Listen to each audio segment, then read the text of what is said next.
Ya, inició la grabación.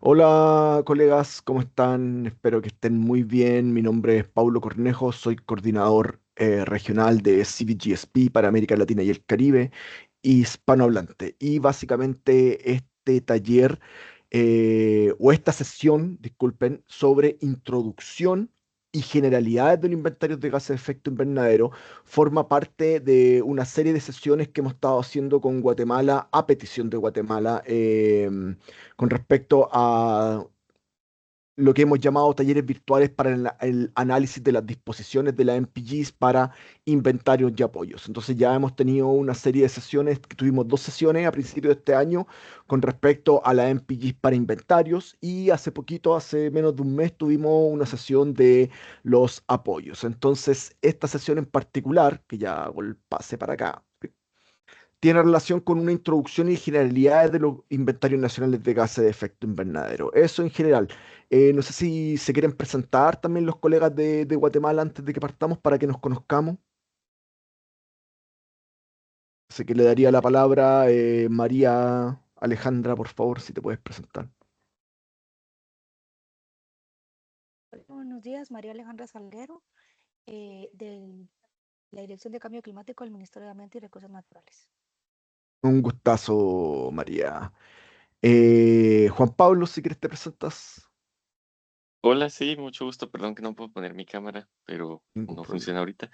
Pero mucho gusto, Juan Pablo Reyes, también de la Dirección de Cambio Climático del Departamento de Ciencia y Métrica.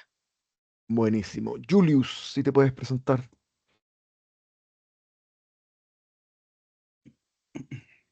¿Qué tal? Buenos días a todos. Yo soy Julius Donado Lepe. Yo soy el técnico en monitoreo y evaluación del proyecto CIVIT. Mucho gusto. No, un gusto conocerte, Julius. Somos como primo hermanos. Porque yo también coordino regionalmente como el apoyo a los proyectos Civit, así que por favor en el marco de Civit, si necesitan alguna cosa, se ponen en contacto conmigo y haré lo posible en poder ayudar. Perfecto, Eh, muchas gracias, Pablo. Perfecto. Gerson, Buenos días, Paulo, Juan Pablo y Alejandra, creo. ¿Cómo están? Mucho gusto saludarles. Buenos días. Mi nombre es Gerson Quevedo, yo soy coordinador del proyecto CIVIT. Mucho gusto. perfecto. Gerson también. Me confundí entonces. ¿Cuál es el rol de Julius? Disculpa. Monitoreo y evaluación. Yo soy Ah, coordinador. ya, perfecto. Ah, Gerson, entonces ya contigo hemos tenido harto intercambio en el marco de Civit. También queda abierto si necesitan alguna cosa en el marco de Civit, yo encantado de poder colaborar en lo que se necesite. Y finalmente, Gracias, gracias, José Juan. Salvador Dávila, si te puedes presentar. ¿Qué tal? Buenos días a todos. Perdón por la luz, ahí está un poco oscuro el salón. Sí, mi nombre es Salvador Dávila, yo también formo parte del equipo del proyecto CIVIT como técnico en mitigación. Mucho gusto. Buenísimo. Entonces, un gustazo de conocerlos a todos, a los que no conocía, y reencontrarme con viejos conocidos, o conocidos viejos, no lo sé, no lo tengo muy claro, pero, pero en sí.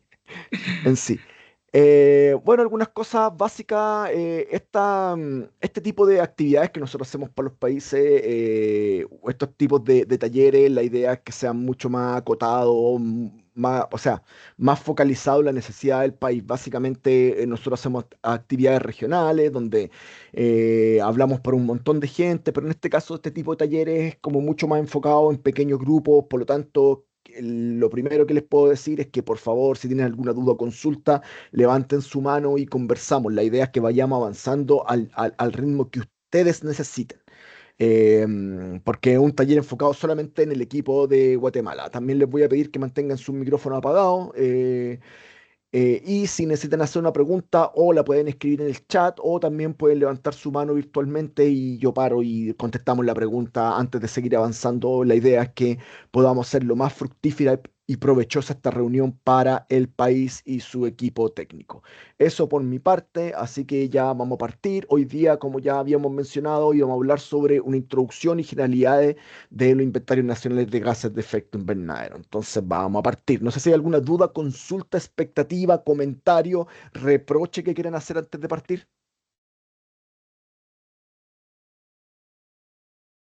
Yo aprovecho a tomar café. De mi parte, ninguno.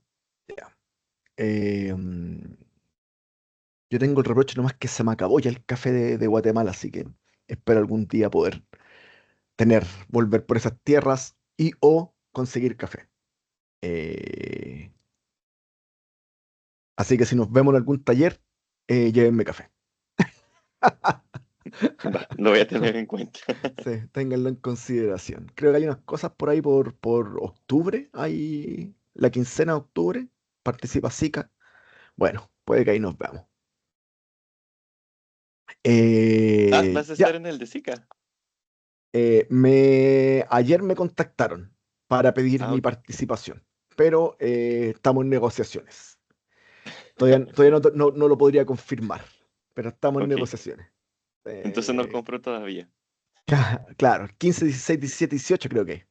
Sí, exacto. Sí, exactamente. Me pidieron ayer, tuve una reunión con GAGMI que me están pidiendo, o sea, que me escribió la convención para pedirme. Y la convención me hizo el contacto con GAGMI porque ellos son los que bajan el taller. Así que ahí estamos en negociaciones.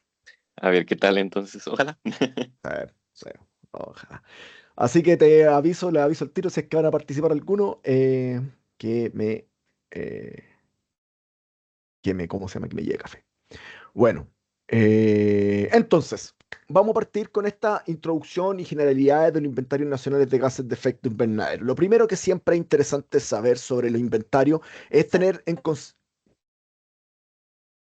consideración o tener en claridad cuáles son los principales acuerdos internacionales sobre el cambio climático y su relación en sí con los inventarios. Entonces podemos ver que la convención, que fue ratificada en 1994, tiene por objetivo lograr la estabilización de la concentración de gases de efecto en la atmósfera a un nivel que impida su interferencia antropogénica peligrosa en el sistema climático. Por otro lado, el protocolo de Kioto dice que las partes incluidas en el anexo 1 de la convención se asegurarán individual o conjuntamente a reducir el total de sus emisiones de gas de efecto invernadero.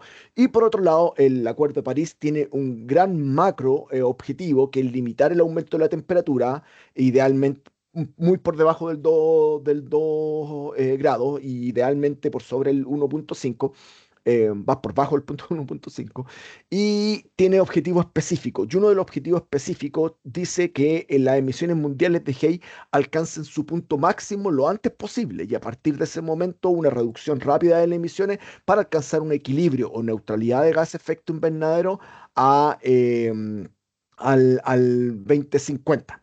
Entonces, si analizamos estos grandes acuerdos internacionales sobre gases, sobre cambio climático, vemos un factor común en los tres. Y ese factor en común, ¿cuál podrían decir ustedes que es?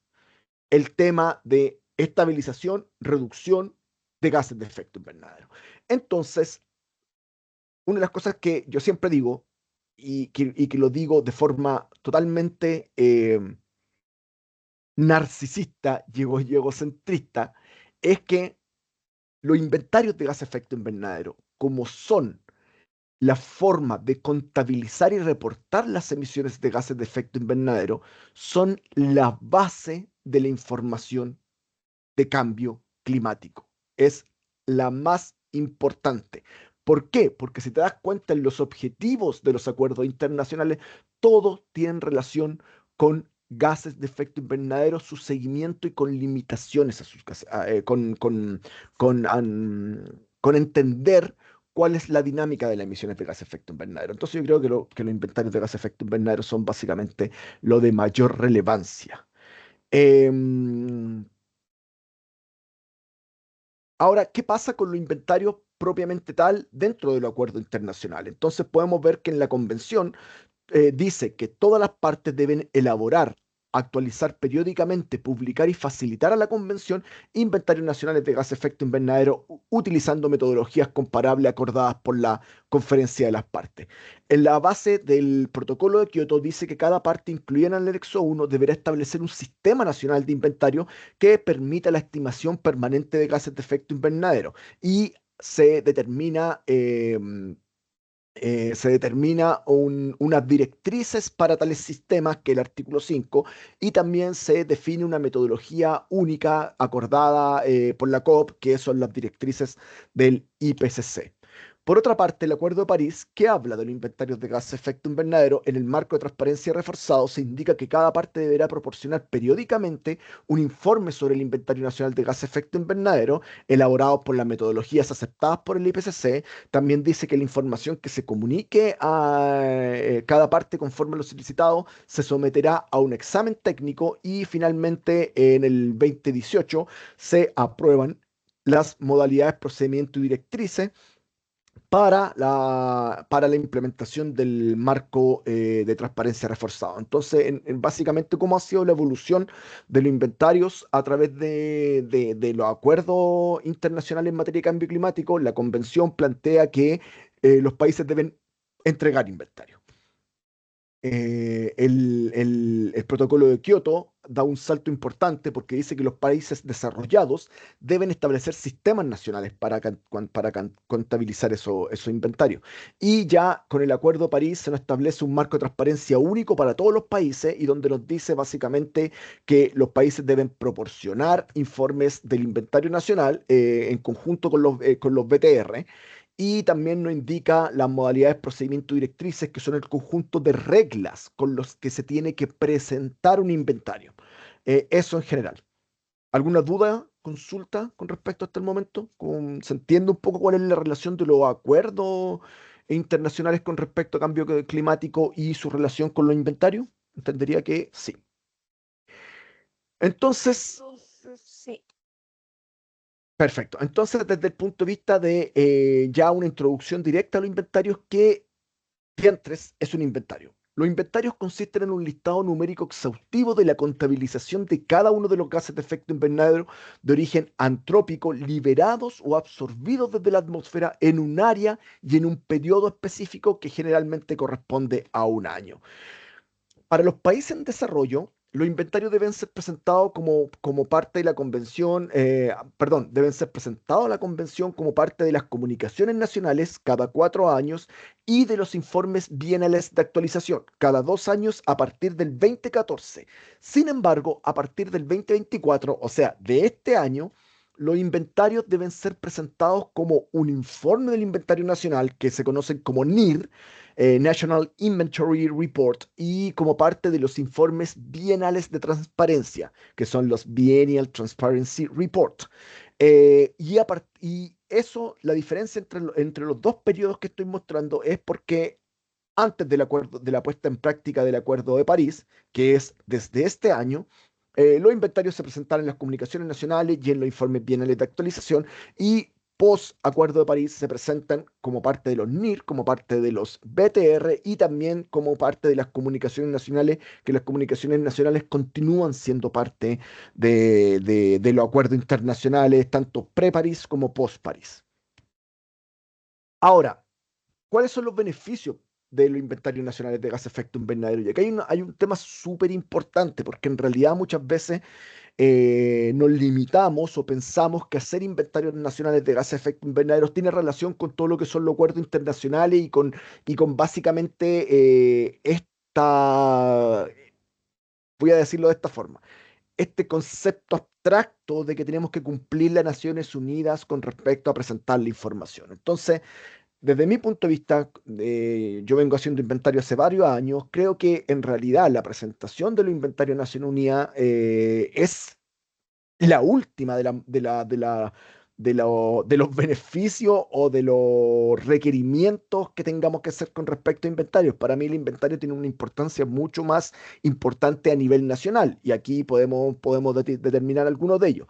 Primero, los inventarios nos sirven para identificar los sectores económicos con mayor contribución al cambio climático y cuál es su aporte específico. Entonces, ahí partimos. Nos da el inventario, lo que nos entrega es un perfil de las emisiones de gases de efecto invernadero de un país. Por lo tanto, no empieza a decir dónde tenemos que poner ojo, y proporciona información útil, como le estaba comentando, para la planificación y evaluación del desarrollo económico.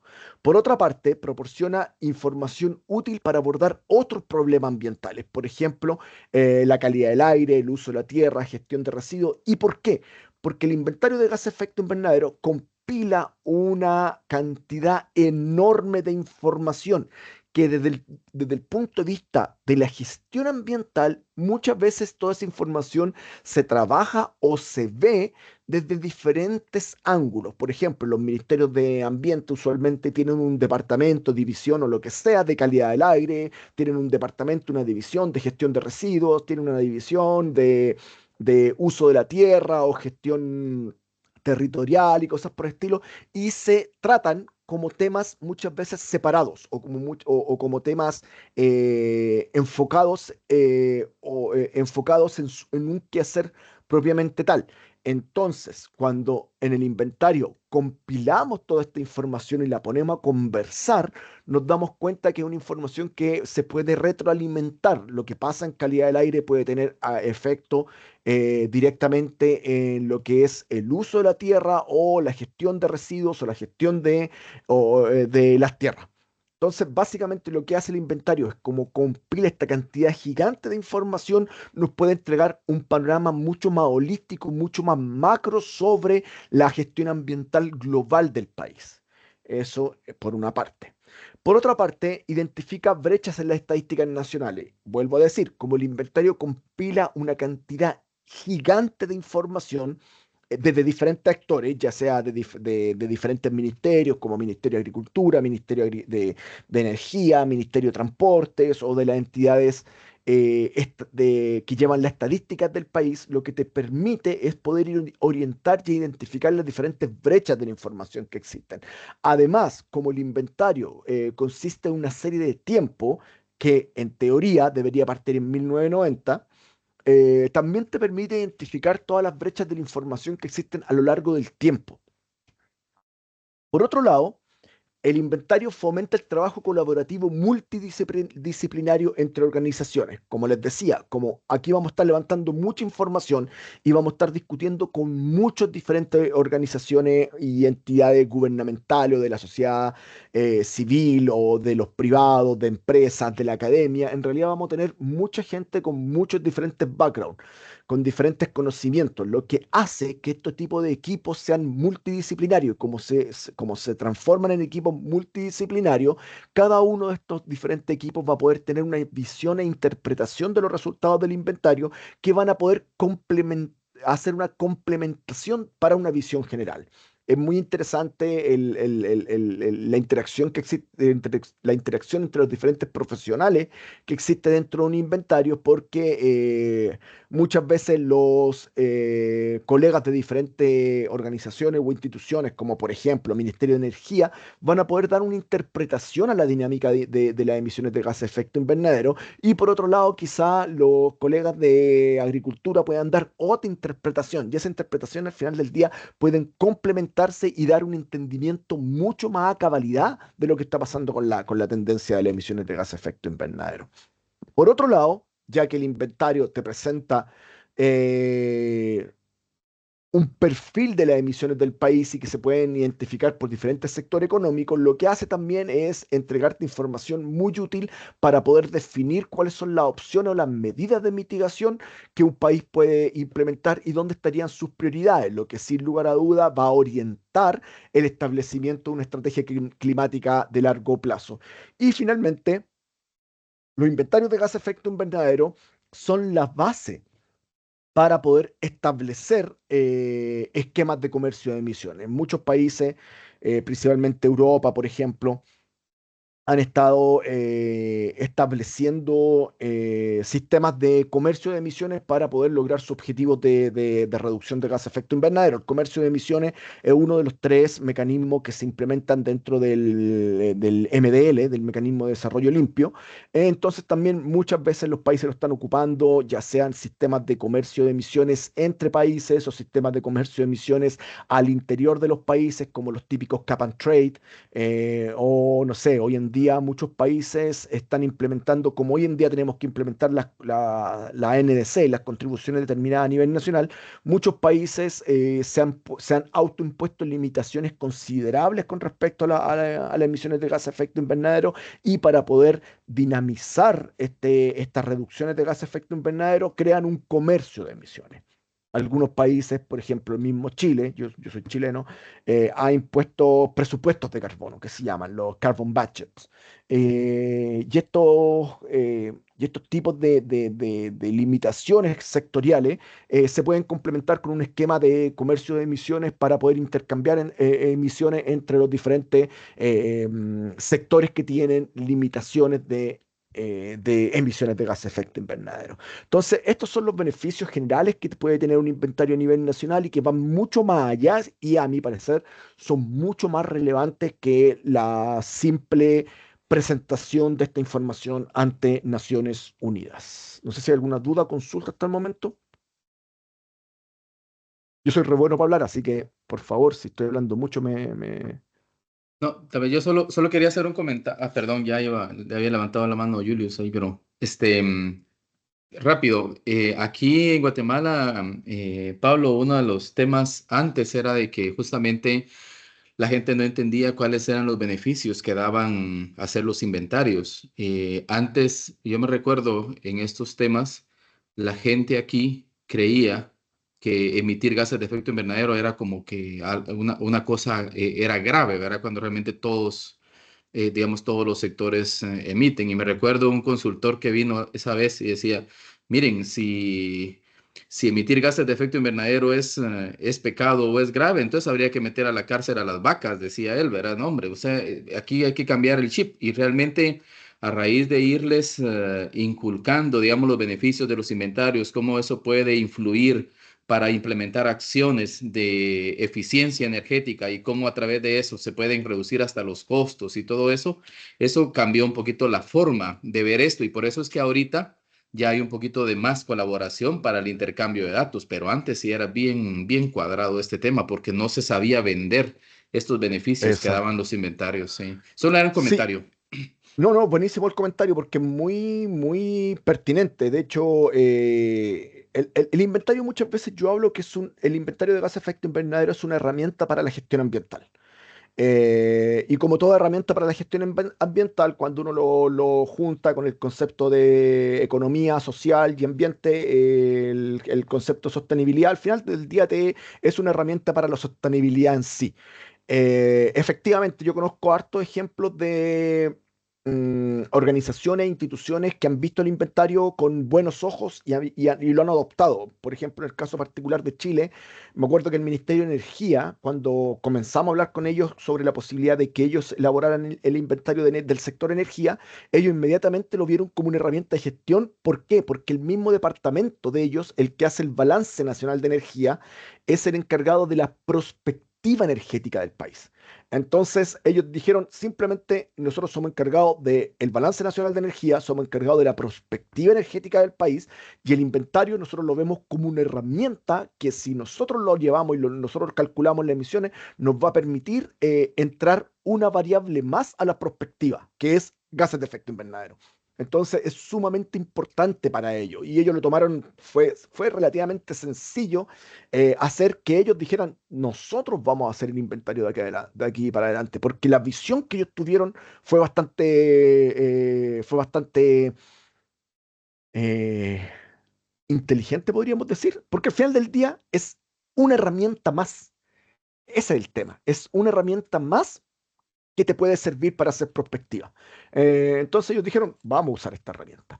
Eso, muchas gracias, Gerson, por tu comentario. Julius, ¿querías comentar algo, hacer alguna consulta? Encantado de poder escucharte. Sí, gracias, Pablo. Es una consulta, pero tampoco quisiera que nos desviemos mucho de la presentación. Solo me llamó la atención el último que mencionó, ¿verdad? De que hay un techo de emisiones en Chile, ¿verdad? Para los como distintos sectores. Entonces ahí tenía duda. En Chile actualmente las empresas están obligadas como a compartir su información. O sea, ya existe un mecanismo como de reporte periódico para que ellos estén reportando al final la data de actividad o directamente sus emisiones. ¿O se maneja actualmente todavía por solicitud de información? todo a la vez.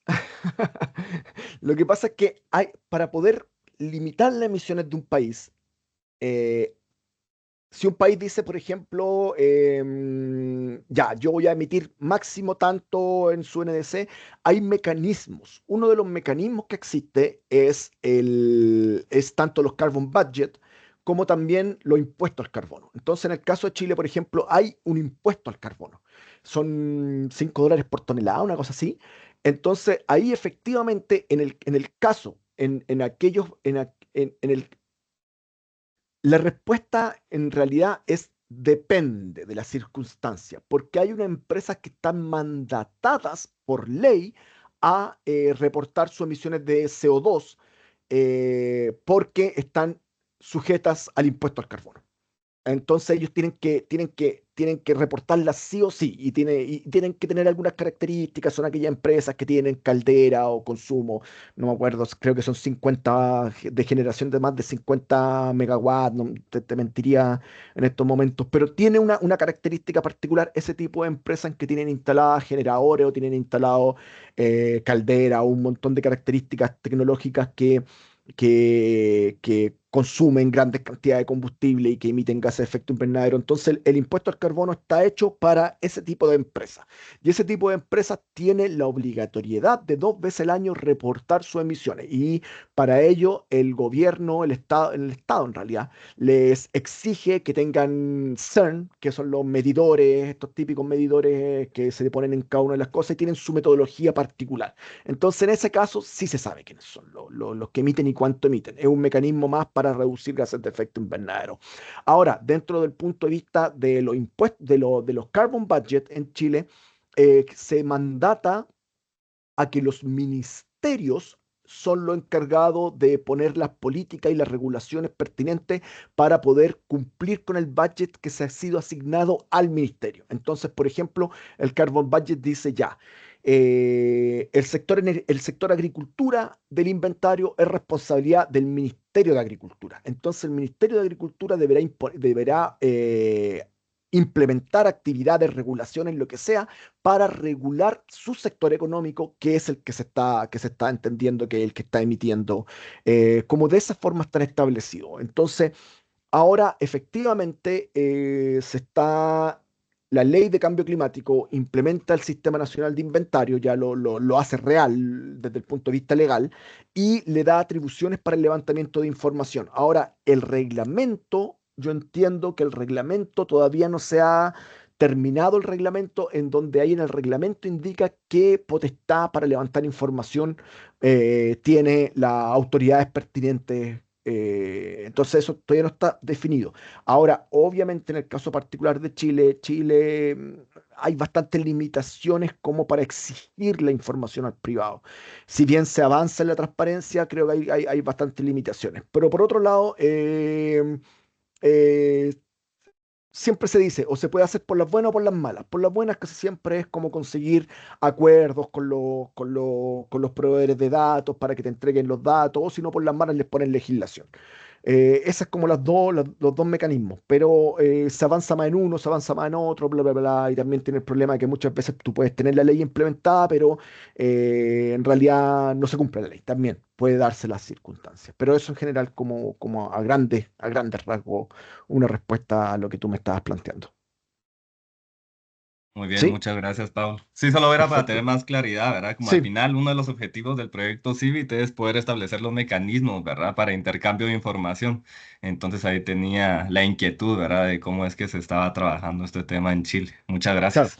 Ahora la sugerencia que yo podría hacerle a cualquier país es tomar un poco lo que hace el mismo Acuerdo de París. Uno de los propósitos del Acuerdo de París o de los principios del Acuerdo de París es que se establece un marco de transparencia y de hecho por eso se llama reforzado. El concepto de reforzado porque el Acuerdo de París dice yo implemento un marco de transparencia. Pero este marco de transparencia lo que hace es reforzar lo que ya se venía haciendo con respecto a transparencia. Y antes transparencia se entendía en el concepto del MRV. Entonces, hoy en día, a mi parecer, el MRV ya queda obsoleto porque aparece el marco de transparencia. Y el marco de transparencia lo que hace es reforzar lo anterior. Ese es el concepto. Entonces, bajo esa misma lógica, lo que yo les recomiendo a los países o les sugiero a los países es que trabajen el tema de cambio climático, todos estos temas sobre lo que ya tienen construido o lo que ya han construido. Por ejemplo, en el caso particular de Chile, eh, hay una agencia que antes se llamaba la Agencia de Acuerdos para la Producción Limpia. Y ellos ya tenían un montón de trabajo con respecto a sostenibilidad con la empresa. Entonces, lo que hicimos desde el punto de vista de los gases de efecto invernadero no fue crear algo en paralelo, sino que hablamos con la agencia de producción limpia, así se llama, agencia de producción limpia, que tenía los acuerdos de producción limpia. La agencia de producción limpia, hablamos con ellos para que en realidad el ítem gases de efecto invernadero se sumara como una variable más dentro del acuerdo de producción limpia y no que fuese algo en paralelo, porque si construimos algo en paralelo vamos a perder mucho tiempo, mucho esfuerzo, vamos a tener que volver a negociar cada uno de los acuerdos con los productores. Entonces era mucho más fácil incluir el concepto de gases de efecto invernadero dentro de lo que ya por años se venía haciendo en el país. Mucho más sencillo. Eso en general como una sugerencia macro.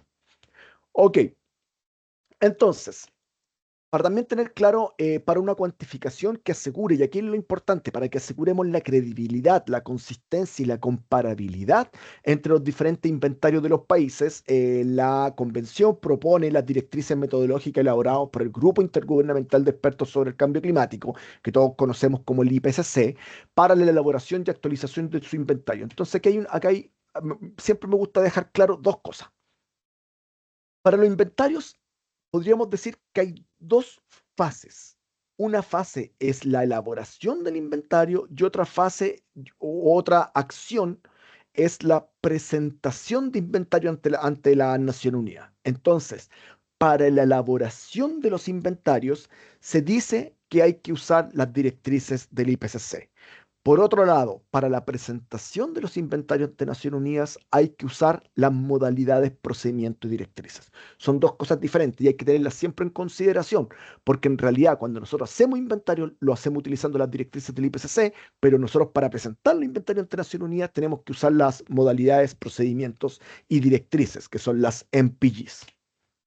Entonces, algunas generalidades de las directrices del IPCC para la elaboración del inventario es que estas directrices brindan metodologías que son acordadas internacionalmente para que los países utilicen con el objetivo de estimar inventarios y comunicarlos también a la convención. Y cubre todos los gases y fuentes sumideros para la cual existe evidencia científica a la fecha. Y es un tema importante. O sea, tanto las directrices del IPCC como sus posteriores refinamientos o suplementos metodológicos siempre dicen, nosotros somos la compilación de la evidencia científica que nos dice cómo contabilizar, pero también entendemos que existe un montón de otras formas de emisiones de gases de efecto invernadero que sabemos que existen, pero que no tenemos la evidencia como para poder estandarizarla. ¿Ya? Eso es sumamente importante tenerlo en consideración, porque como toda la ciencia, esto prácticamente en toda la ciencia no es absoluta en decir nosotros tenemos el conocimiento y esto es, sino que dice este es el conocimiento que tenemos a la fecha y podrá irse mejorando con el pasar del tiempo. Entonces, dentro de los mismos inventarios, las directrices del IPCC te entregan un montón de fórmulas, metodologías para cuantificar las emisiones, pero también hay un montón de partes que te dice no tenemos la suficiente evidencia. Por lo tanto, es el país el que podrá proponer metodologías país específico para la contabilización de estas emisiones de gas de efecto invernadero. La estructura que tienen estas directrices es sumamente importante entender que están hechas para que cualquier país, independientemente de la experiencia del país o los recursos con que pueda contar el país pueda producir estimaciones que sean fiables a nivel de sus emisiones y absorciones de gas de efecto invernadero. Entonces, por eso se usa esta metodología y todos los países están mandatados a usar estas directrices en particular para poder garantizar cierta clase de confiabilidad con respecto a cómo se están calculando, independiente de que si el país tiene mucha experiencia haciendo inventario o si el país tiene o no tiene muchos recursos económicos o otro tipo de recursos humanos para poder hacer inventarios de gas efecto invernadero. Las directrices además te entregan un montón de valores por defecto de los diferentes parámetros y factores de emisión necesarios para todos los sectores, a modo de que en una versión súper simplificada del inventario, el inventario solamente necesite suministrar los datos de actividad. Entonces, lo que hacen las directrices, como están estandarizadas, te dice, te entregamos un montón de factores de emisión, lo único que tú necesitas es la información de tu país. ¿Ya? Y también brinda orientación para identificar las áreas del inventario cuya mejora sería más beneficiosa para el inventario en general. En consecuencia, se entiende que como todos los países tenemos recursos limitados, entonces lo que hace las directrices te dice dónde concentra tu esfuerzo para un mejoramiento general del inventario. Eso es sumamente importante. ¿Por qué? Porque las directrices te entregan herramientas para la gestión del inventario. Y con esas herramientas de la gestión del inventario, tú puedes priorizar dónde tienes que mejorar tu inventario con el tiempo. Dos de las herramientas que te entrega, que probablemente sean las más conocidas, es el análisis de categorías principales y el análisis de la incertidumbre del inventario.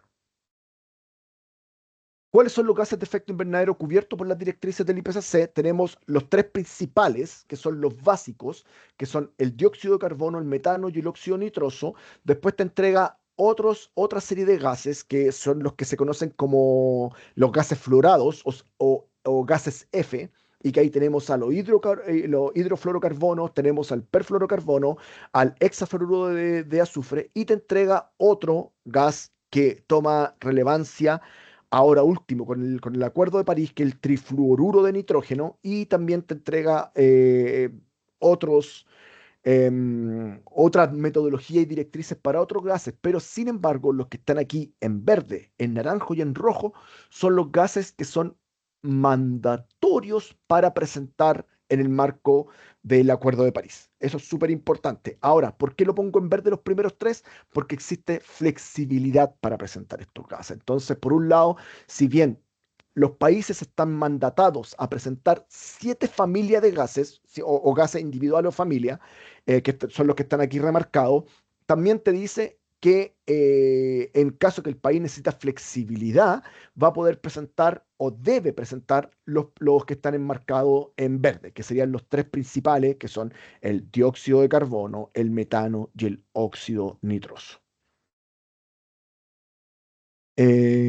Sigamos, acá hay un pequeño perfil a nivel mundial. Estos son como con la última información disponible. Probablemente exista información mejor hoy en día, pero hasta el 2010 podemos ver el perfil de emisiones de gas efecto invernadero a nivel mundial y vemos que domina principalmente el CO2 proveniente del consumo de combustibles fósiles y de los procesos industriales. Entonces ahí vemos que prácticamente el 65% de las emisiones son CO2. Lo sigue en relevancia con un 16% prácticamente el metano. ¿Y el metano, cuáles son las principales fuentes de metano a nivel mundial? Son la fermentación entérica de los animales. Y también tenemos un prácticamente 6,2% que tiene relación con el óxido nitroso, y el óxido nitroso, una de las principales fuentes de óxido nitroso son el consumo y uso de fertilizantes nitrogenados que se le aplican a los suelos.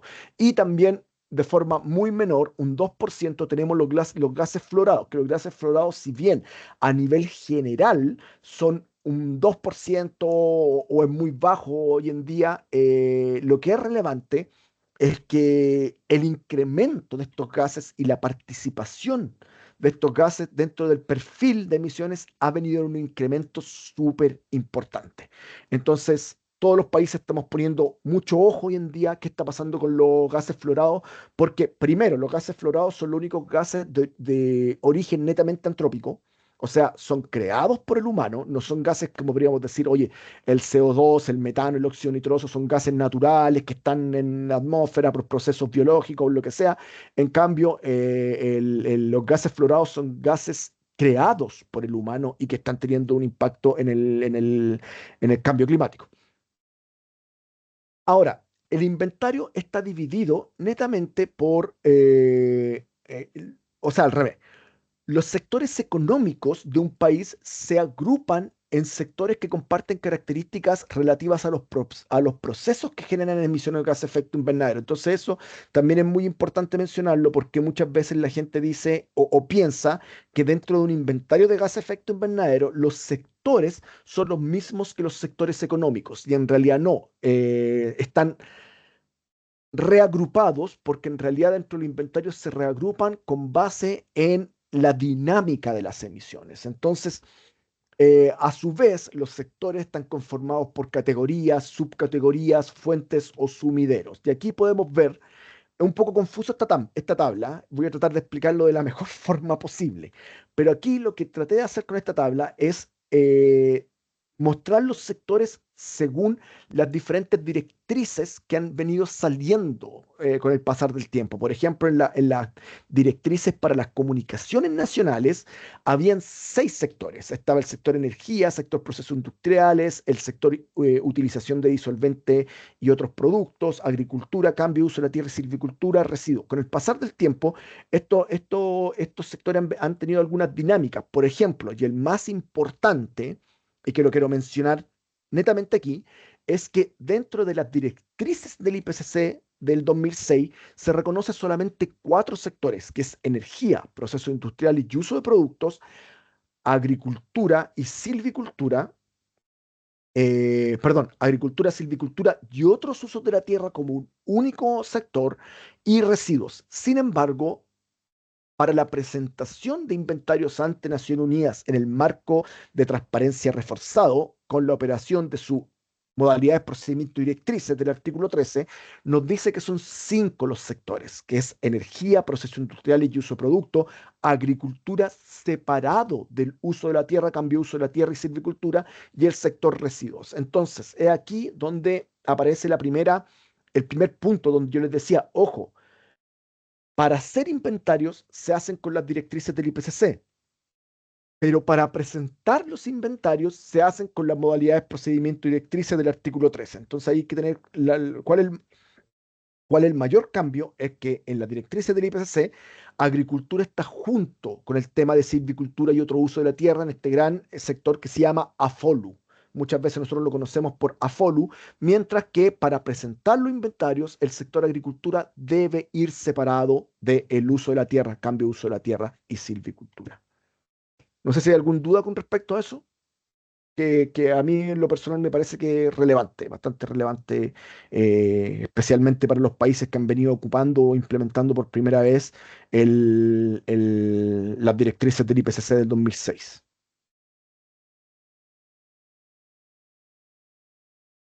¿No hay dudas? ¿Consultas? ¿No? Si no hay dudas ni consultas, vamos a seguir en este tema. Aquí vemos un pequeño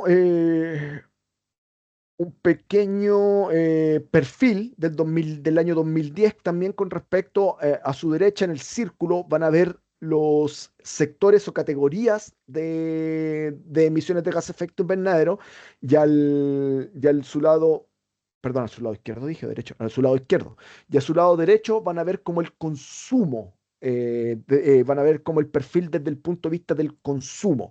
Entonces, en el lado izquierdo van a poder ver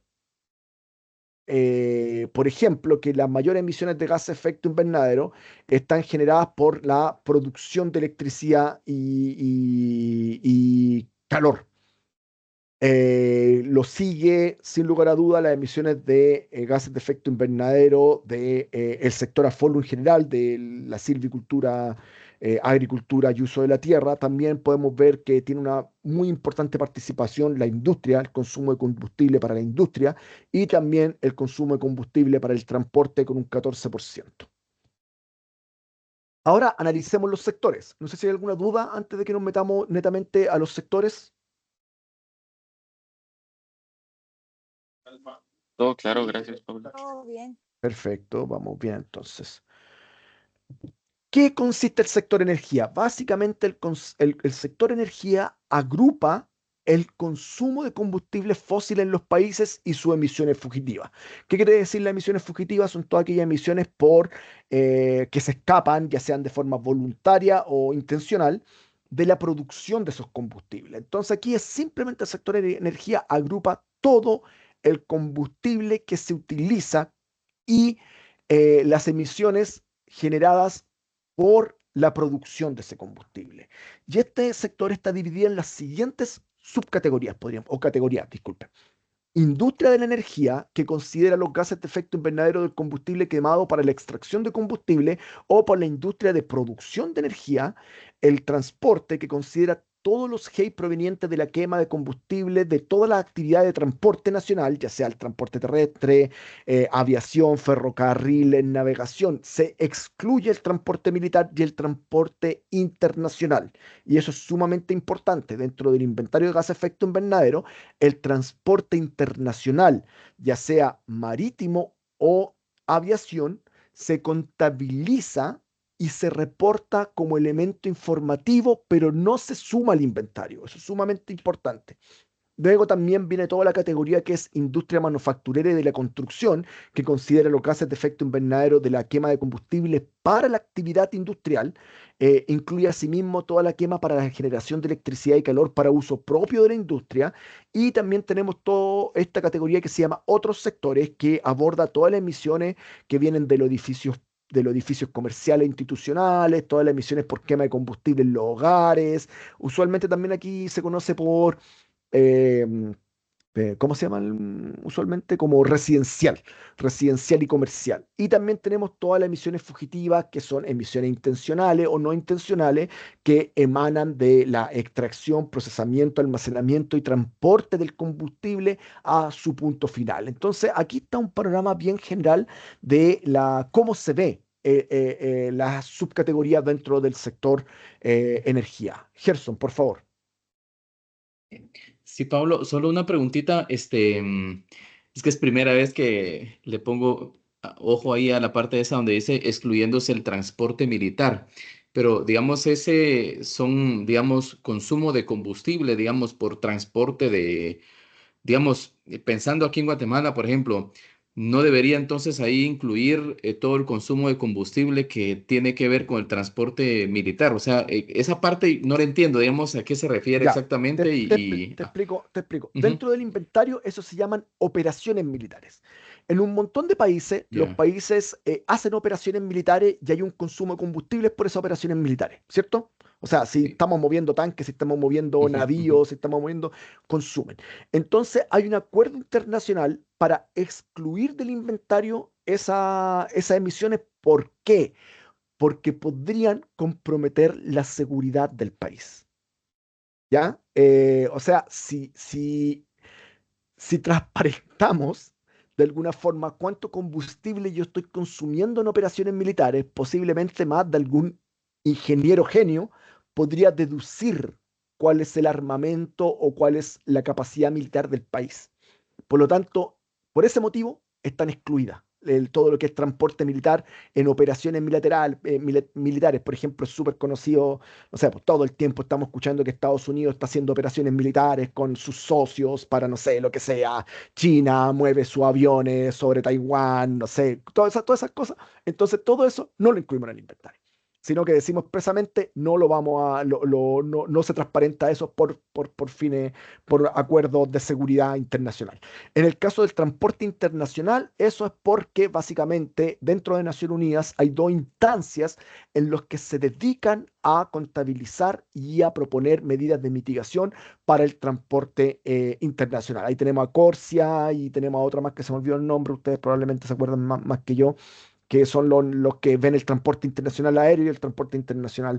eh, entonces, como eso ya se está considerando a nivel transversal como un esfuerzo internacional, se decide sacar del inventario eso y decir, eso se va, si bien, ojo, porque no es, o sea, no se suma al inventario del país, pero la buena práctica es que se contabilice y se reporte como actividad, como elemento informativo. ¿Ya? Esa es la diferencia. gracias, Pablo. Yep. Entonces, eso en general. Vamos a pasar. En el caso del sector procesos industriales, el sector procesos industriales, o IPU también se conoce, considera las emisiones de gas de efecto invernadero producidas por la transformación de materias por medios químicos y físicos dentro de actividades industriales distintas al consumo de combustible. Y aquí hay una parte bien importante.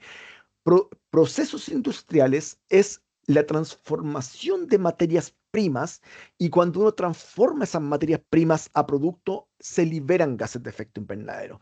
Este sector no considera el consumo de combustible de estos procesos. ¿Por qué? Porque el consumo de combustible se considera en el sector energía. Ya lo conversamos. El sector energía es el encargado de que si yo tomo un combustible, lo quemo, genero electricidad, genero calor, genero lo que sea, ahí es energía, sector energía. Acá es solamente las materias primas. Ahora, hay un problema que siempre en el inventario se tiene que tener en consideración. De hecho, hay un apartado especial donde se tiene que decir.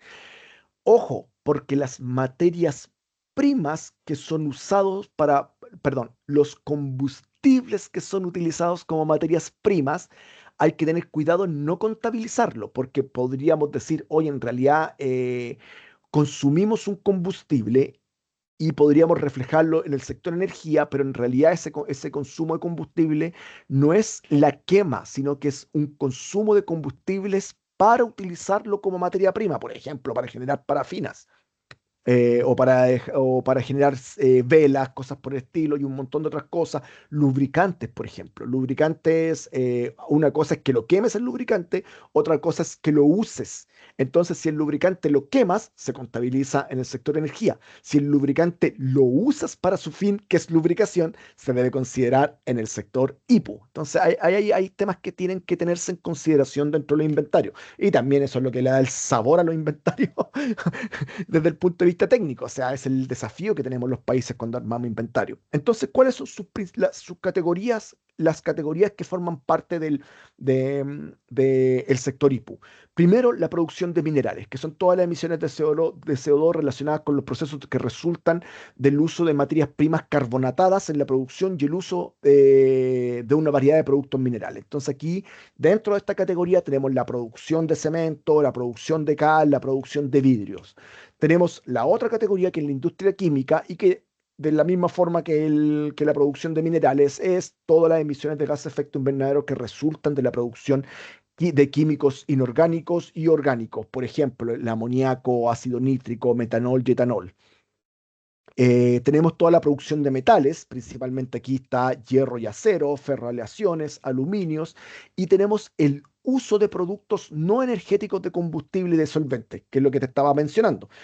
Por ejemplo, uso de productos de petróleo y de petróleos derivados del carbón usado principalmente con fines diferentes a la combustión. Tenemos toda la industria electrónica, que usa principalmente gases fluorados para la fabricación de circuitos, semiconductores, productos fotovoltaicos, fluido de transporte y transferencia térmica. Se usa mucho, por ejemplo, hexafluoruro, se usa para la refrigeración, por ejemplo, cosas por el estilo.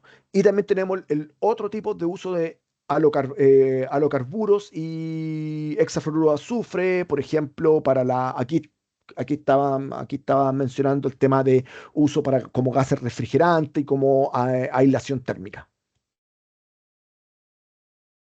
Luego tenemos este macro sector que se llama AFOLU, dentro de las directrices del IPCC, que es todo lo que tiene que ver con agricultura, silvicultura y otros procesos y otros usos de la tierra. Esto considera todas las emisiones y absorciones desde las tierras forestales, tierras de cultivo, pastizales, humedales, asentamientos y otras tierras. También se incluyen todos los gases de efecto invernadero de la gestión del ganado y del estiércol de ese ganado, las emisiones de los suelos gestionados y las emisiones de la aplicación de diferentes insumos que se usa y que se aplican a la tierra, como piedra caliza y urea. Los tres grandes categorías que forman parte de este sector son ganado, que considera las emisiones de metano por fermentación entérica y emisiones de metano y óxido nitroso por la gestión del estiércol, todo lo que son las emisiones y absorciones por las tierras, que están divididas en estas 6 categorías de tierra: tierras forestales, tierras de cultivo, pastizales, humedales, asentamientos y otras tierras.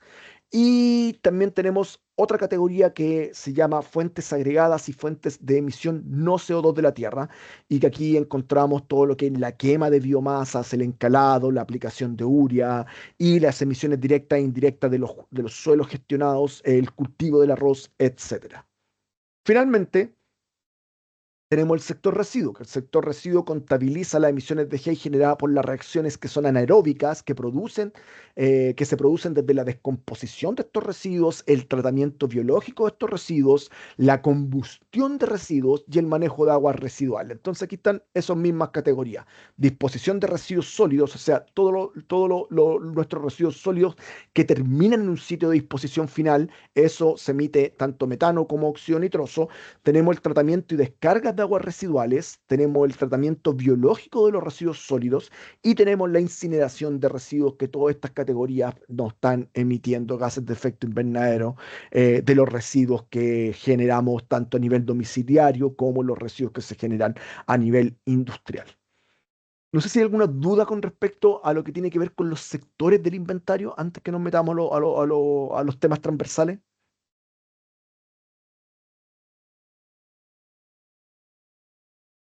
Por mi parte, no, Pablo. ¿Sí? ¿Alguna duda, colegas? No, por el momento todo claro, gracias. Ya, buenísimo. Entonces, eh, métodos para la estimación de GEI. Ya que tenemos claro, entonces, ¿cómo se estiman los gases de efecto invernadero? Básicamente, para la estimación de las emisiones y absorciones de gases de efecto invernadero, el abordaje metodológico más común que se utiliza es combinar la información sobre el alcance, el alcance el cual tiene la actividad humana, denominado usualmente datos de actividad, los cuales pueden ser estadísticos, paramétricos, y esto lo combinamos con los coeficientes que cuantifican las emisiones y absorciones de gases de efecto invernadero por actividad unitaria, y esto le llamamos usualmente factores de emisión. Entonces, la ecuación básica la podemos ver aquí, que dice que es emisiones de gases de efecto invernadero es igual a un dato de actividad por un factor de emisión. Además de eso, las directrices del IPCC también contienen métodos de equilibrio de masa, utilizados principalmente en el sector AFOLU, que es básicamente la estimación de CO2 a partir de los cambios que se producen al transcurso del tiempo con respecto a los contenidos de carbono de la biomasa y de los depósitos, los diferentes depósitos de carbono que existen dentro de una tierra. Entonces, vamos a entender que básicamente hay dos métodos para calcular gases de efecto invernadero que te presentan las directrices del IPCC. El primero a través de la combinación de datos de actividad por factores de emisión, y el segundo es la poder entender el balance de masa que existe dentro de los depósitos de carbono. ¿Qué son los datos de actividad? Básicamente son datos relativos a la magnitud de una actividad humana que produce emisiones o absorciones y que tiene lugar durante un periodo dado. Algunos ejemplos para llevar a la práctica lo que son los datos de actividad: podemos hablar de los litros, kilos, calorías, julios de combustible consumido, producción de cemento, producción de cereales, superficies de diferentes características tipológicas de bosques, contenido de carbono de las biomasas, toneladas de residuos que son tratados, el caudal de los residuos líquidos tratados. Entonces, usualmente podemos encontrar este tipo de información en las instituciones nacionales de estadística, o también podemos encontrar este tipo de información en algunas organizaciones internacionales como FAO o como la Agencia Internacional de Energía. ¿Qué nos dice desde el punto de vista de las directrices del IPCC? Dice que prioritariamente ustedes deberían usar fuentes nacionales. Si no existen fuentes internacionales o si no existen estas fuentes nacionales o estas fuentes nacionales presentan problemas con la data, se puede utilizar fuentes internacionales. Incluso también se puede usar otro tipo de fuentes de datos de actividad, como artículos científicos, universidades, etcétera. Entonces, es el orden de prioridad. Primero, lo mejor siempre será la información nacional oficial. Luego, fuentes internacionales y después otro tipo de fuentes. Ahora, los factores de emisión básicamente son un coeficiente que cuantifica la emisión o absorciones de un gas por una unidad por una actividad unitaria. Básicamente los factores de emisión suelen basarse en muestreo de datos medidos y que son promediados para elaborar un índice representativo de la emisión para un nivel de datos en sí. Eh, la directriz del IPCC te presenta datos de actividad te presenta factores de emisión por defecto para que los países lo utilicen. Entonces el país en realidad ¿qué tiene que hacer? Es levantar el dato de actividad y puede usar el factor de emisión por defecto de la directriz del IPCC. Pero además, el IPCC tiene una base de datos de factores de emisión donde los países van a poder acceder a esa base de datos y poder buscar factores de emisión que sean apropiados. Aquí pongo algún ejemplo de la base de datos del IPCC que la pueden buscar, está disponible y ahí uno puede meterse y puede ver, buscar factores de emisión particularmente por cada una de las categorías del IPCC y ahí pongo un ejemplo de cómo están, cómo se presentan la información de los datos de actividad para poder usar. ¿Qué es importante? Usualmente los factores de emisión, la unidad de los factores de emisión es una unidad de masa de un determinado gas liberado por una unidad de medida correspondiente al dato de actividad. Entonces, por ejemplo, si el factor de emisión, aquí estamos, un factor de emisión es kilogramos de CO2 por tonelada de combustible, el dato de actividad que nosotros tendríamos que tener es la tonelada de combustible. Entonces, ahí ya, si tenemos la tonelada de combustible y usamos el factor de emisión, sabemos cuántos kilogramos se está emitiendo de CO2 por cada una de las toneladas que nosotros estamos consumiendo de combustible. Además del concepto metodológico que estuvimos viendo, perdón, de la metodología en sí, existen niveles metodológicos. Y aquí vamos a explicar un poco qué son los niveles metodológicos. La directriz del IPCC no solamente te entrega metodologías generales para calcular los gases de efecto invernadero basado en las buenas prácticas, sino que muchas veces cada una de las categorías o fuentes de emisiones de gases de efecto invernadero o absorción o sumideros de absorción te entrega alternativas de cómo calcularlos, estimarlos. Los métodos están divididos en el método nivel 1, método nivel 2 y el método de nivel 3. Aquí voy a hablar de generalidades, porque cada fuente puede que tenga diferencias en el concepto de su nivel. Pero a nivel general, el método de nivel 1 es la instancia metodológica más simple y aplicable cuando no se cuentan con datos de actividad propios o factores de emisión propios del país. Entonces, el método nivel 1 usualmente le llamamos el método por defecto, que es que el país toma los datos de actividad propios y los multiplica por los factores de emisión por defecto que la directriz del IPCC te entrega. Ahora, si bien este método de nivel 1 permite el cálculo efectivo, posee un riesgo de que las circunstancias nacionales no sean debidamente reflejadas. Por lo tanto, también se dice que el método de nivel 1, como es el método por defecto o el método más básico, tiende a posiblemente ser menos exacto que los demás niveles superiores, ¿ya?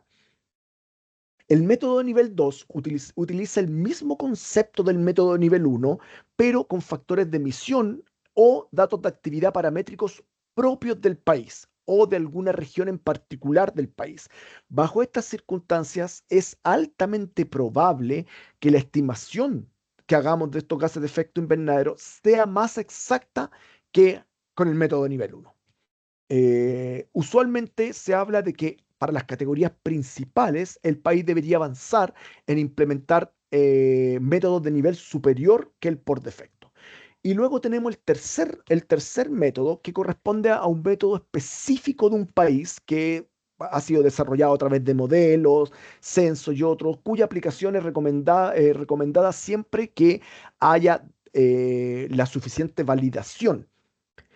Em, Es importante, podríamos decir que el método nivel 3 corresponde a métodos super país específicos y que probablemente no estén dentro de las directrices del IPCC. Entonces lo que se recomienda es que el país, si es que desarrolla sus propios métodos para estimar emisiones, que el país pueda validar estos métodos a través de publicaciones científicas y cosas por el estilo.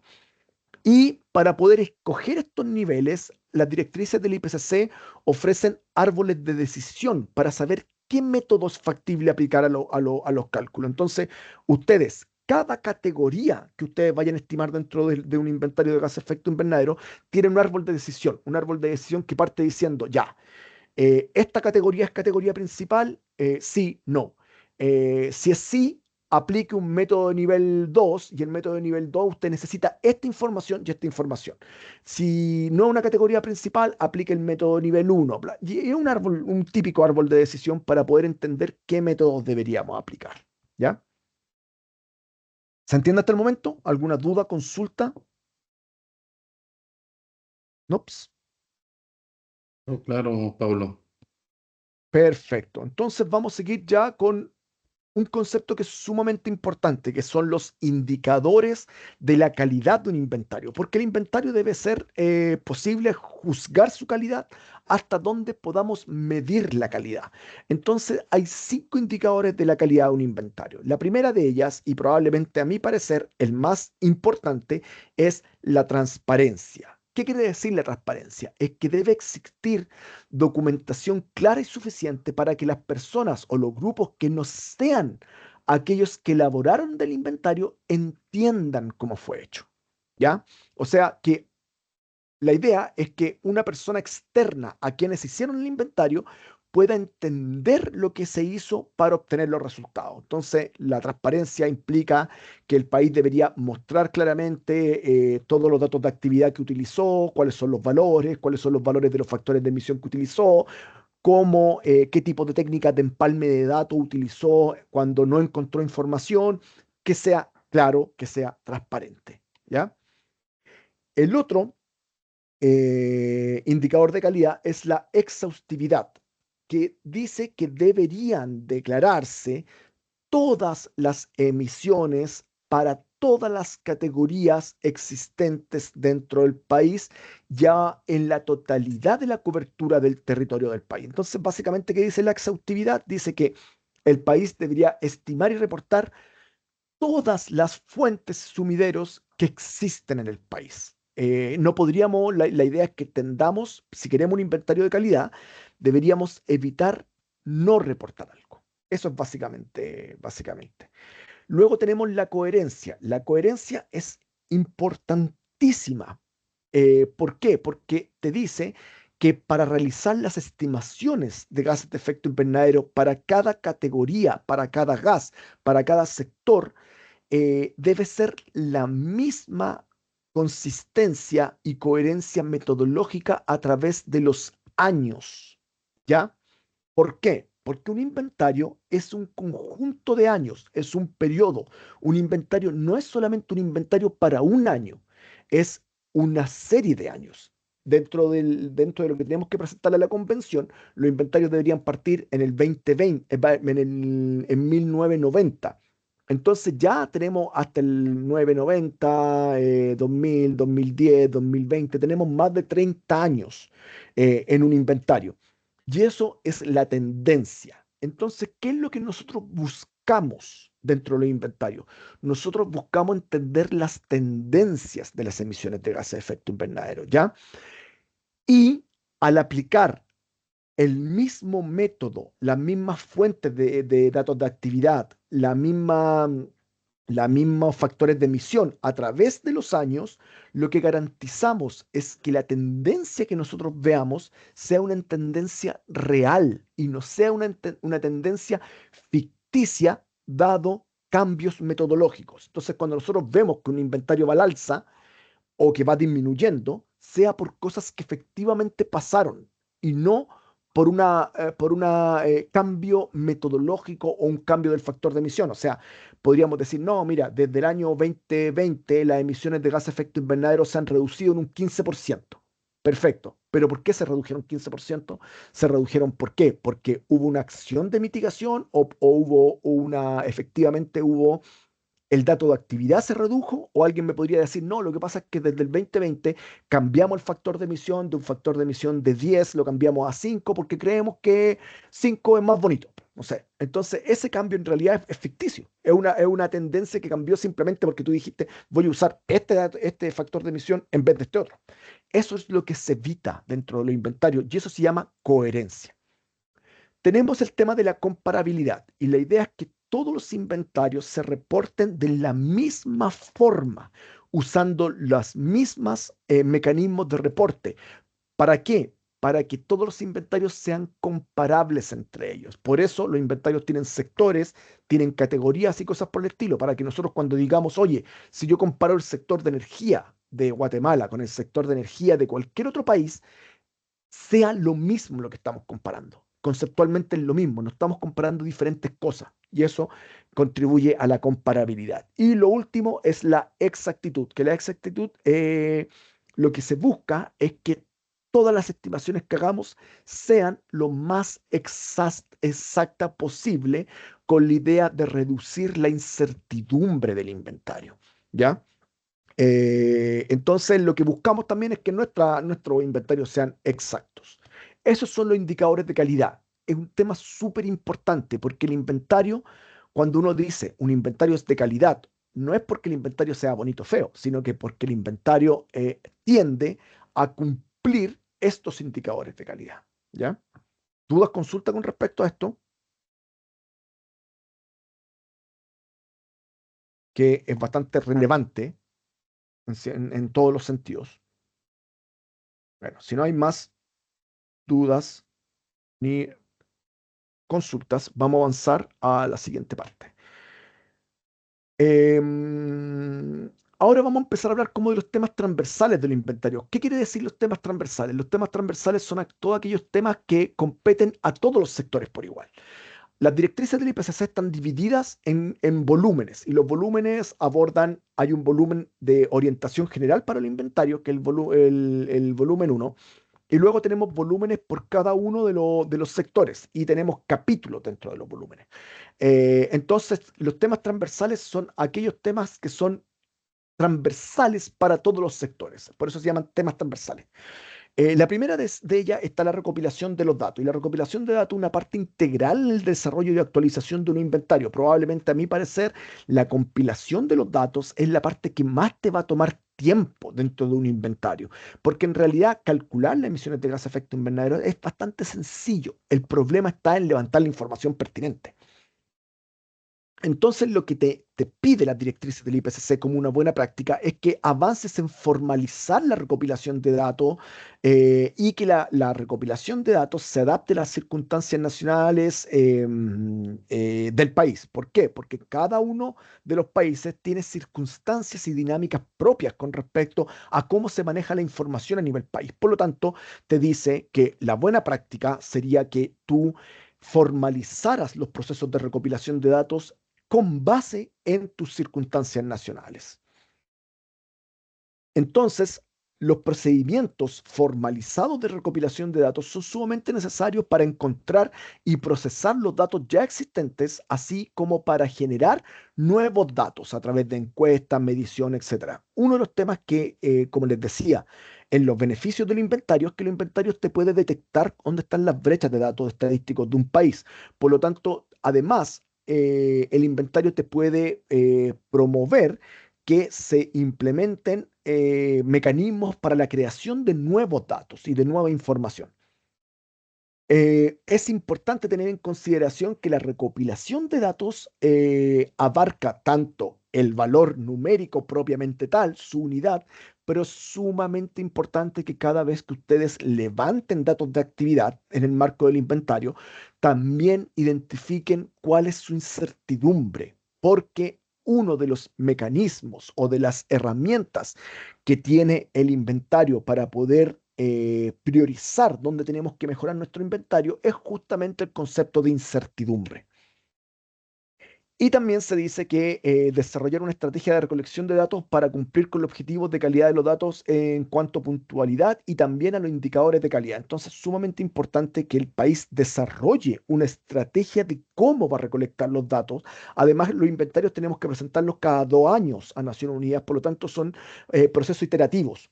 La buena práctica, sin lugar a dudas, que ustedes van a tener que diseñar una estrategia para recolectar estos datos de forma iterante. Em, eh, y ojo, no solamente hay que levantar buenos datos que estén en línea con los indicadores de calidad, o sea, que sean datos transparentes, que sean datos exactos, que sean datos comparables, que sean datos exhaustivos, sino que además es sumamente importante que ustedes manejen la presentación oportuna o la puntualidad con respecto a la información que están levantando.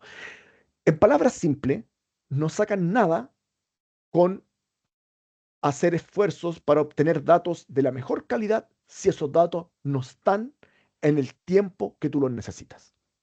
Ya no sacan nada con, oye, del Ministerio de Agricultura me van a mandar súper buena la información, dividido por diferentes categorías de ganado, bla, bla, bla, la edad de los animales, pero me lo van a mandar en febrero del próximo año. No me sirve de nada, ¿cierto? Probablemente me sirve para el próximo ciclo de inventario, pero no me sirve para el inventario que tengo que presentar ahora, que tengo que presentarlo ahora a más tardar en diciembre del 2024. Entonces, la oportunidad de la entrega de información es clave. Como les decía, en general la actividad de levantamiento de datos incluye la generación de nuevas fuentes de datos, el tratamiento de datos restringidos y la confidencialidad y el uso de dictamen de expertos. Entonces, sumamente importante. Muchas veces contamos con los datos para el inventario. O muchas veces los datos están de una forma que no nos sirven directamente para el inventario, sino que tenemos que procesarlo o hacer un tratamiento. En algunas oportunidades los datos existen, pero hay problemas con su confidencialidad. Y en otros casos el dato no existe, eh, pero puede ser determinado a través del dictamen de expertos. Las directrices del IPCC validan por completo el dictamen de expertos. Y eso es sumamente importante de tener en consideración, que la directriz del IPCC te dice, efectivamente, si a usted le falta un dato, consúltelo con los expertos pertinentes. Y te presenta un montón de mecanismos y procesos para la validación de ese dictamen de expertos. Y un tema que también es muy complicado dentro de los inventarios, que también yo les diría que probablemente en las primeras pasadas de inventario ustedes van a tener un montón de problemas, va a ser en que muchas veces el dato primario que levanten no está en una forma útil para el inventario, por lo tanto ustedes lo tienen que procesar. El ejemplo más general que siempre encontramos dentro del inventario es, por ejemplo, el balance de energía. El balance de energía es el consumo de combustibles en un país. Y el balance de energía usualmente está en barril equivalente, está en teracalorías, lo que sea. Pero en el inventario se necesitan los julios, los terajulios. Por lo tanto, ustedes van a tener que pasar esa información, procesar información que van a encontrar en el balance nacional de energía en teracalorías o en barril equivalente de petróleo, lo van a tener que transformar en terajulio. Y para transformar a terajulio, ustedes van a tener que saber el potencial calórico, van a tener que saber la densidad, van a tener que saber un montón de otros parámetros que van a tener que compilarlos de algún lado. Y van a tener que hacer la transformación. Eso. María, ¿tiene alguna duda, consulta? Parece que no. Se le prendió el micrófono a María. Perfecto. Se me activó, disculpe. Ya, ningún problema. Otro tema transversal importante es el análisis de la incertidumbre. La incertidumbre es un elemento esencial de un inventario exhaustivo.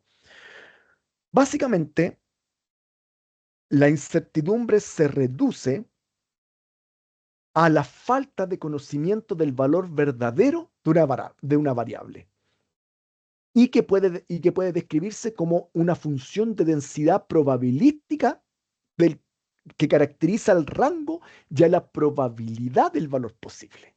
Básicamente, la incertidumbre es qué tanto conocimiento sabemos de que ese valor es el valor real. Eso es la incertidumbre.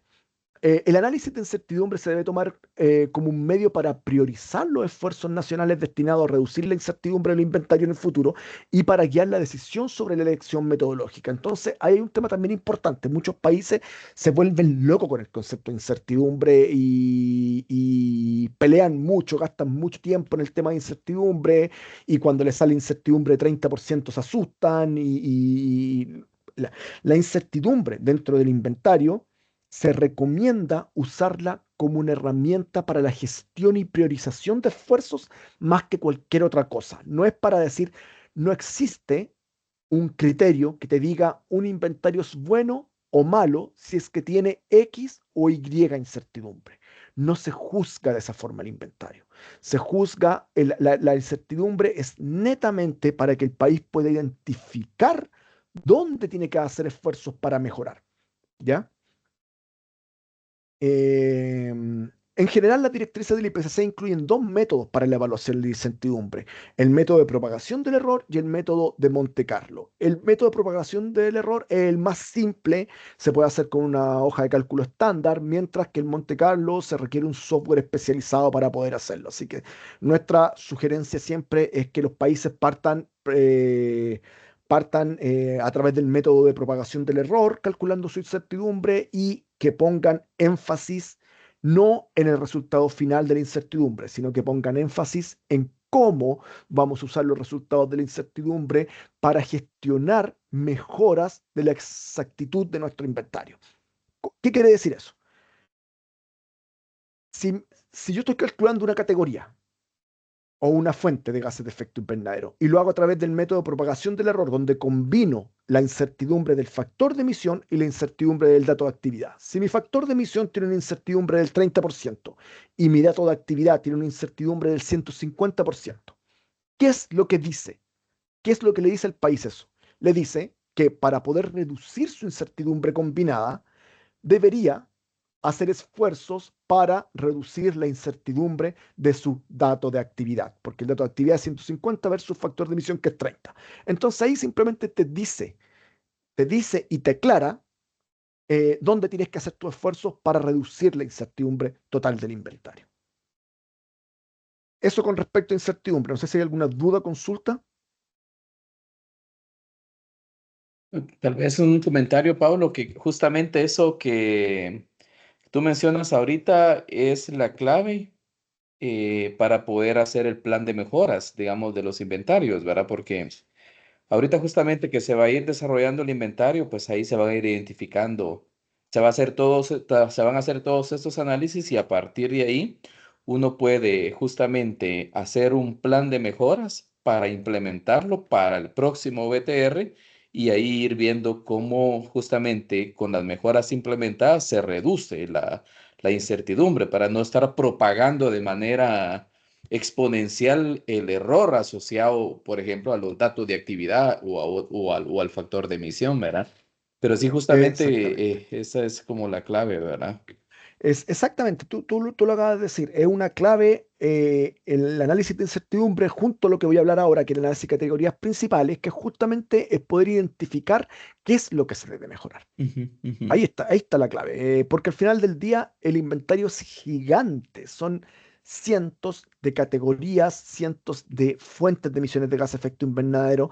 Entonces, si queremos mejorarlo, tenemos que partir por algún lado, porque al final del día también los recursos son finitos. Los recursos humanos y los recursos financieros que tiene un país son finitos, entonces hay que priorizar. Ese es el mensaje, debemos priorizar. Y las directrices del IPCC te entregan básicamente dos herramientas para que tú priorices: la incertidumbre y las categorías principales. Y el concepto de categoría principal es utilizado simplemente para identificar las categorías que repercuten de forma significativa sobre los inventarios en un país en términos de nivel absoluto, tendencia o incertidumbre de la emisión. Entonces, la categoría principal es básicamente, ya palabras simples, decir, vamos a ordenar las categorías de un inventario de acuerdo a aquellas de mayor a menor y vamos a analizar las que sean mayores, ya sean a nivel de un año en particular, ya sean para la tendencia o para las emisiones y la incertidumbre de sus emisiones, ¿ya? Se combina. De hecho, el análisis de categorías principal combina también el análisis de incertidumbre dentro de su metodología. Las categorías principales desde el punto de vista de las directrices del IPCC dicen que deben ser la prioridad para la asignación de recursos, ya sea para la compilación de datos, la compilación en sí, y la garantía y control de calidad y la generación de informes. En consecuencia, es una buena práctica que un país use los resultados del análisis de categorías principales como base para las opciones metodológicas. Ese proceso se traduce en una mejor calidad del inventario, así como una mayor confianza en las estimaciones desarrolladas. Básicamente el abordaje metodológico para la identificación de categorías principales se puede hacer mediante dos métodos. El método 1 evalúa la influencia que ejerce diversas categorías de fuentes y sumideros sobre el nivel y posiblemente la tendencia del inventario en un 95%. Y eso es importante. O sea, yo les decía, por ejemplo, si queremos ver el inventario para un año y queremos ver cuáles son las categorías principales de un año, tenemos que ordenarlas desde la mayor a la menor y hacer una sumatoria de ellas. Aquellas categorías que nos lleguen al 95% del total son las categorías principales de un inventario, ¿ya? En el método 2 se basan los resultados de las emisiones, pero además se le agrega qué incertidumbre tienen en esas emisiones. Y ahí las categorías principales suman el 85%, cuando aplicamos el método 2, que es incluir el análisis de incertidumbre. Pasando a las categorías principales, no sé si hay alguna duda con respecto a las categorías principales. Básicamente, el ejercicio de categorías principales se hace una vez que terminamos el inventario, que tenemos ya calculado todas las categorías que van a formar parte del inventario, las ordenamos de mayor a menor y las sumamos. Y ahí decimos, el 95% de esa sumatoria son nuestras categorías principales, ¿ya? Luego pasamos a la coherencia de la serie temporal. El inventario no es una estimación para solo un año, y eso hay que tenerlo súper claro. Incluye estimaciones para un número de años, una serie temporal. Un inventario no es solamente un año, es una serie temporal. La serie temporal es un elemento central, dado que suministra información sobre la tendencia histórica de los gases de efecto invernadero y realiza un seguimiento de los efectos de la mitigación. Ahí es donde está la clave de esto. El inventario nos sirve cuando tenemos una serie histórica y que podamos analizar cuál es la tendencia de esa serie histórica y que también podamos analizar cuál es el efecto de nuestras medidas de mitigación. ¿Ya? Entonces lo que te dice es que toda la estimación de Hayes de una serie temporal debe ser estimada de forma coherente, lo que significa que en la medida de lo posible, la serie temporal deba ser calculada utilizando todos los años el mismo método y con las mismas fuentes de datos. Sin embargo, no siempre es posible utilizar el mismo método y las mismas fuentes de datos para toda la serie temporal, debido a que nos faltan datos. Todos estamos claros de eso. Entonces, dado que no siempre es posible utilizar los mismos métodos y las mismas fuentes de datos para toda la serie temporal, es posible implementar técnicas de empalme de datos que son combinación o unión de más de un método o serie de datos para formar una serie temporal completa. ¿Qué quiere decir esto? ¿Y cómo lo quiero ejemplificar? La directriz te dice, lo que buscamos con el inventario es poder analizar el comportamiento tendencial de las emisiones de un país y, en la medida de lo posible, entender el efecto que está teniendo nuestra mitigación, ¿cierto? Para poder generar series temporales y tendencias que sean de confianza, lo ideal es que usemos los mismos métodos y las mismas fuentes de datos de actividad durante toda la serie temporal. En el caso de que tengamos series temporales incompletas debido a la falta de información, la directriz del IPCC te plantea y te presenta técnicas de empalme de datos para poder completar esas brechas. Las técnicas de empalme de datos son las principales o las más conocidas, son la interpolación y la extrapolación. Y te las muestra, te dice cómo hacer la interpolación, cómo hacer la extrapolación, o cómo usar datos sustitutos, y te da criterios para las buenas prácticas de su utilización. Eso en general. Entonces, básicamente, dentro de la lógica de los inventarios, tú no podrías no contabilizar algo o no contabilizar un año porque deberías utilizar técnicas de empalme de datos para poder superar esa brecha de la información.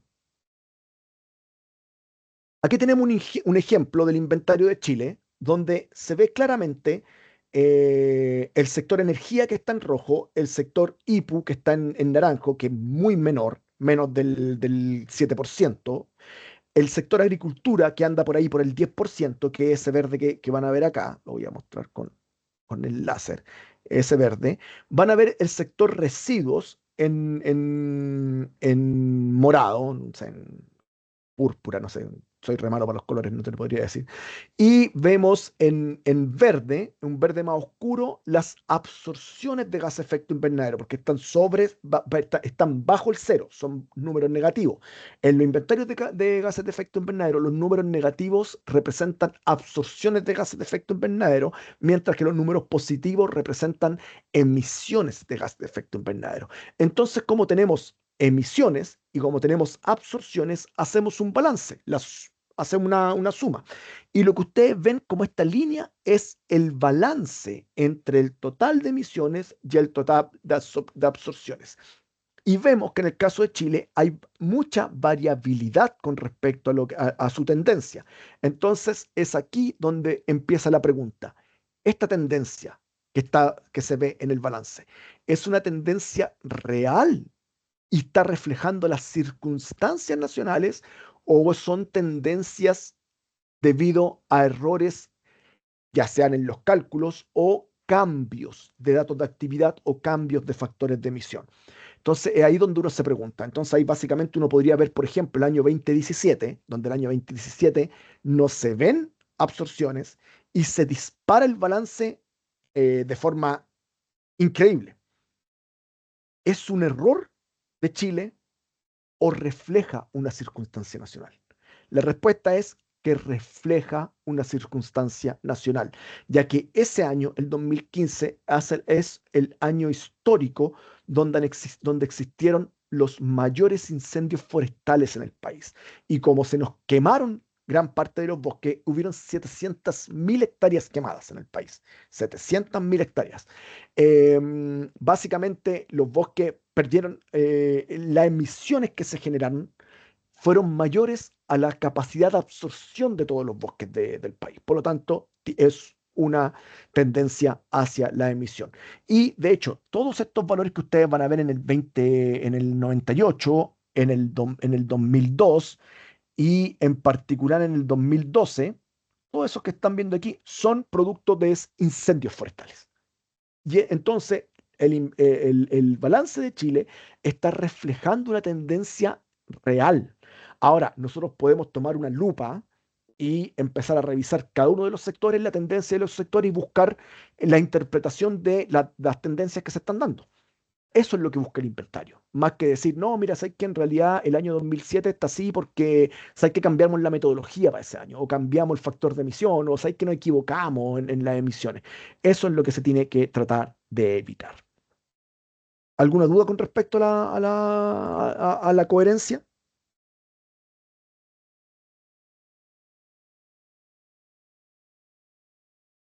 O ninguno. Perfecto. Entonces ya vamos cerrando casi esta sesión de hoy con el concepto de los nuevos cálculos. Los nuevos cálculos básicamente, ¿qué son? Los nuevos cálculos,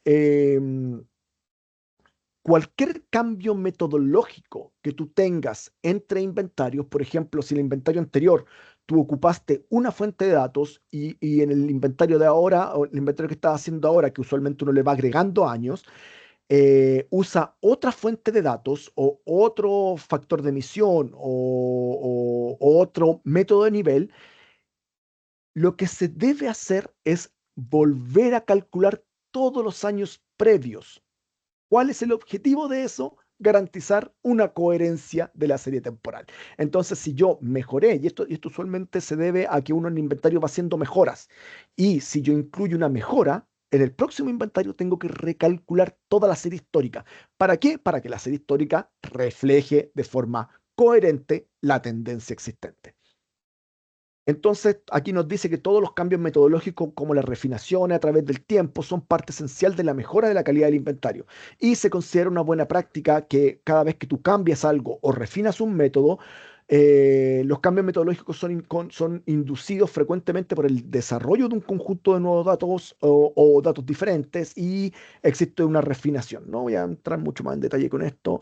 El tema es que hay un cuadro particular para documentar los nuevos cálculos que se realizaron y también se puede demostrar a través de diferentes gráficos. También una buena práctica que tú uses gráficos para poder demostrar las diferentes cambios. Quiero hacer un zoom a esto.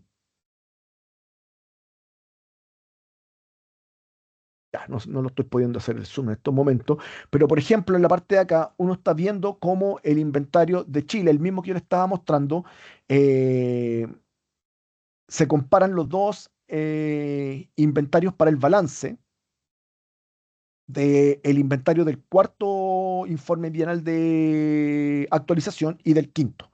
Y se comparan las series, se muestran las series históricas que son comparables. Aquí la conclusión que ustedes pueden ver es que en el último inventario de Chile, el balance de gases de efecto invernadero está por sobre lo que se había calculado anteriormente. Y eso se puede generar por cualquier cambio metodológico, o se encontraron errores, o se tiene mejor información, o se están incluyendo nuevas fuentes con información nueva, etcétera. Ya finalmente voy a hablar de la garantía de la calidad y control de la calidad de verificación. Y básicamente esto es un proceso que tiene por objetivo asegurar la elaboración de inventarios de alta calidad mediante la transparencia, exhaustividad, coherencia, comparabilidad y exactitud. Las actividades de garantía de la calidad, control de la calidad y verificación son un componente esencial de cualquier inventario. De hecho, se dice que los inventarios deberían contar con sistemas de calidad propiamente tal, diseñados para el inventario. El control de la calidad es un sistema de actividades técnicas que son aplicadas de forma rutinaria, destinadas a evaluar y mantener la calidad del inventario a medida que es elaborado. O sea, el control de la calidad son todas aquellas actividades que pone en práctica el equipo encargado de elaborar el inventario mientras está haciendo el inventario. Por otro lado, la garantía de la calidad es un sistema planificado de procedimientos de revisión del inventario que es efectuado por personas que no participaron directamente en el proceso de elaboración del inventario. Y las revisiones son efectuadas por tercero independiente. Entonces ahí tenemos dos cosas. El control de la calidad son todas aquellas actividades que la misma gente que hace el inventario va implementando mientras va haciendo el inventario, mientras que la garantía de la calidad son que un tercero independiente revise lo que hiciste.